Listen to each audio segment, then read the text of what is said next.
అయ్యారు, కొంతమంది ఫెయిల్ అయ్యారు.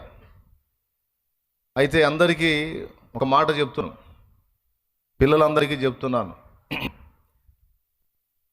పిల్లలారా, మీలో ఎవడైనా ఫెయిల్ అయితే ఏం భయపడొద్దు. పాస్ అయినోడు ఉప్పొంగొద్దు. 10th పాస్ అయితే సరిపోదు, ఇంకా నువ్వు పాస్ కావాల్సినవి చాలా ఉన్నాయి. దేవునికి స్తోత్రం.